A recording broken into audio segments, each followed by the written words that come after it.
ഇതിപ്പോ നമ്മൾ ഈ തെരഞ്ഞെടുപ്പ് കാലഘട്ടങ്ങളിലൊക്കെ സ്ഥാനാർത്ഥിയായ നേതാക്കളുടെ സ്തുതിഗീതങ്ങൾ ഉണ്ടാവാറുണ്ട്. എന്ന് മാത്രമല്ല തെരഞ്ഞെടുപ്പ് കാലഘട്ടങ്ങളിലൊക്കെ പാട്ടുകളായി നേതാക്കളുടെ ഇപ്പോൾ രാഹുൽ ഗാന്ധി ആവട്ടെ, വി ഡി സതീശനാവട്ടെ, XY നേതാക്കളെ കുറിച്ചൊക്കെ പ്രകീർത്തിച്ച് പാട്ടുകൾ വരാറുണ്ട്. പക്ഷേ ഈ പാട്ട് എന്ന് പറയുന്നത് ഭരണാധികാരിയായി ഇരിക്കുമ്പോൾ ആ ഭരണാധികാരി വരുന്ന വേദിയിൽ പാട്ടാണ്. അതുകൊണ്ട് അതിന് വ്യത്യാസമുണ്ട്.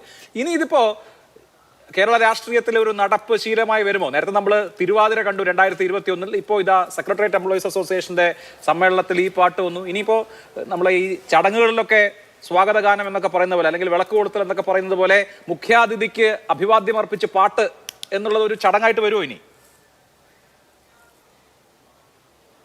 അല്ല, തീർച്ചയായിട്ടും അങ്ങനെ വരാനുള്ള സാധ്യതയാണ് കാണുന്നത്. കാരണം ഇവർ പറയുന്നത് എന്താ, സുവർണ ജൂബിലി ആഘോഷത്തിന്റെ ഭാഗമായിട്ട് സുവർണ ജൂബിലി മന്ദിരം അതിൻ്റെ പരിപാടിയുമായി ബന്ധപ്പെട്ടാണ് സെക്രട്ടേറിയറ്റ് ഉദ്യോഗസ്ഥരുടെ സുവർണ ജൂബിലി മന്ദിരം ഉദ്ഘാടനം ചെയ്യുമ്പോൾ കേരളത്തിൽ 1,26,000 കുടുംബങ്ങൾ ലൈഫ് മിഷന്റെ അടുത്ത ഗഡു കിട്ടാതെ പ്രയാസപ്പെടുന്നുണ്ട്.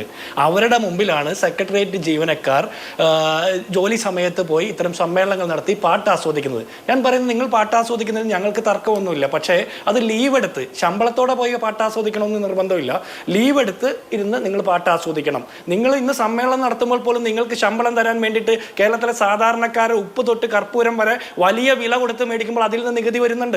അപ്പോൾ നിങ്ങളത് ആസ്വദിക്കുന്നു എന്ന് ഞങ്ങളുടെ മുഖത്ത് നോക്കി പറയുമ്പോൾ ഞങ്ങൾക്ക് പരമപുച്ഛമാണ് പറയാനുള്ളത്. ഇനി അതിനപ്പുറത്ത് ഈ പാട്ട് എഴുതിയ കവിയുണ്ടല്ലോ, ആ കവിക്ക് ഗുണമുണ്ടായിട്ടുണ്ട്. അദ്ദേഹത്തിന് സംരക്ഷകനായിരിക്കും മുഖ്യമന്ത്രി. കാരണം അദ്ദേഹത്തിന് പുനർനിയമനം കിട്ടി എന്നാണ് നമ്മൾ അറിയുന്നത്. ഞാനൊരു കാര്യം ചോദിക്കട്ടെ, അദ്ദേഹത്തിന് പുനർനിയമനം കിട്ടിയപ്പോൾ ആ നിയമനം മറ്റൊരാൾക്ക്, ഈ മുട്ടിലഴഞ്ഞ PSC ഉദ്യോഗസ്ഥരുണ്ടല്ലോ, കേരളത്തിന്റെ മുഖ്യമന്ത്രിയുടെ മുന്നിലൂടെ സെക്രട്ടേറിയറ്റിന് മുമ്പിൽ മുട്ടിലഴഞ്ഞ് സമരം ചെയ്ത മഴയത്ത് കണ്ണീരോടെ വീട്ടിൽ പോയ കുറെ PSC ഉദ്യോഗസ്ഥകളില്ലേ, അവരിൽ ആർക്കെങ്കിലും ആ തൊഴിലൊന്ന് കൊടുത്തിരുന്നെങ്കിൽ അവരുടെ കുടുംബത്തിൽ കൂടി സന്തോഷത്തിന്റെ വെളിച്ചം വരില്ലായിരുന്നോ? അപ്പൊ ഇത്തരം കവികളൊക്കെ അത്തരം കാര്യങ്ങൾ കൂടി ഒന്ന് ആലോചിക്കുന്നത് നല്ലതാ. അപ്പൊ നിങ്ങൾ എഴുതുന്ന കവിതകൾ ഞങ്ങൾ കേട്ടിരിക്കണം എന്ന് പറഞ്ഞാൽ പിണറായി വിജയന് സന്തോഷമായിരിക്കും. അദ്ദേഹം പറയുന്നത് എന്താ, പലരും എന്നെ വിമർശിക്കുമ്പോൾ അതിനിടയ്ക്ക് ഇത്തരം പുകഴ്ത്തലുകൾ വരുന്നതിൽ നിങ്ങൾക്ക് എന്താ പ്രശ്നമെന്ന്. അതിന്റെ അർത്ഥം അദ്ദേഹം അത് ഇഷ്ടപ്പെടുന്നുണ്ട്. മാത്രമല്ല, അദ്ദേഹം ആ പുകഴ്ത്തലുകൾ ഇഷ്ടപ്പെടുന്നുള്ളതിന്റെ തെളിവാണ് കോവിഡ് പ്രോട്ടോകോൾ പോലും ലംഘിച്ചുകൊണ്ട് പാറശാലയിൽ നടന്ന തിരുവാതിര, കാരണഭൂതൻ തിരുവാതിര.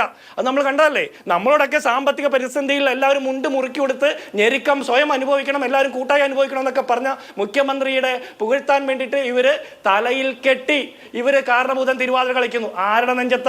പാവപ്പെട്ട മനുഷ്യരുടെ. എന്നിട്ട് നമ്മളോട് ഇതൊക്കെ കേട്ട് ആസ്വദിച്ചോളാൻ പറയാം. ഞാൻ ഒരു കാര്യം കൂടി ചോദിക്കട്ടെ, ഇതൊക്കെ മോദിയുടെ രീതിയാണ്. മോദി കഴിഞ്ഞ ദിവസം ഇത്തരത്തിൽ സമാനമായിട്ടുള്ള സാഹചര്യം ചെയ്തു എന്നൊക്കെ പറയുന്നത് ഭംഗ്യന്തരേന ജയേന്ദ്രൻ കല്ലിങ്കിലൊക്കെ സൂചിപ്പിക്കുന്നത് ഇത് പുകഴ്ത്തുപാട്ട് തന്നെയാണെന്ന്. ഇവിടെ താങ്കൾ സൂചിപ്പിച്ച എന്താ അഭിലാഷേ, തെരഞ്ഞെടുപ്പാകുമ്പോൾ സ്ഥാനാർത്ഥികൾക്ക് വേണ്ടിയിട്ട് പാട്ടുകൾ ഉണ്ടാകും, സിനിമകളിൽ പാട്ടുണ്ടാകും, സ്ഥാനാർത്ഥികൾക്ക് പാട്ടുണ്ടാകും, പല രീതിയിലുണ്ടാകും. ഇവിടെ ഒരു മുഖ്യമന്ത്രി അല്ലെങ്കിൽ ഒരു ഭരണകർത്താവ് കേരളത്തിലെ മുഴുവൻ ജനങ്ങളുടെയും വിലാപങ്ങൾക്കും കണ്ണുനീരിനും നേരെ കണ്ണടച്ചുകൊണ്ട് കാതടച്ചുകൊണ്ട് പോകുമ്പോൾ അദ്ദേഹം മഹാനാണെന്ന് വാഴ്ത്തിപ്പാടുന്നു. അദ്ദേഹം മഹാനാണെന്ന് വാഴ്ത്തിപ്പാടിക്കോട്ടെ, നമുക്ക് അഭിപ്രായ വ്യത്യാസമില്ല. തമ്പ്രാനെ അടിമകൾക്ക് വാഴ്ത്താനുള്ള അവകാശമുണ്ട്, അത് ആര് ചോദ്യം ചെയ്താലും ഞാൻ അംഗീകരിക്കില്ല എന്ന് കവി പറയുമ്പോൾ പിന്നെ ആ കവിയുടെ സ്വാതന്ത്ര്യത്തിൽ ഇടപെടാൻ നമ്മളാരുമല്ല. പക്ഷേ കേരളത്തിലെ സാധാരണ മനുഷ്യരുടെ സാമാന്യ ചോദ്യം എന്താണ്?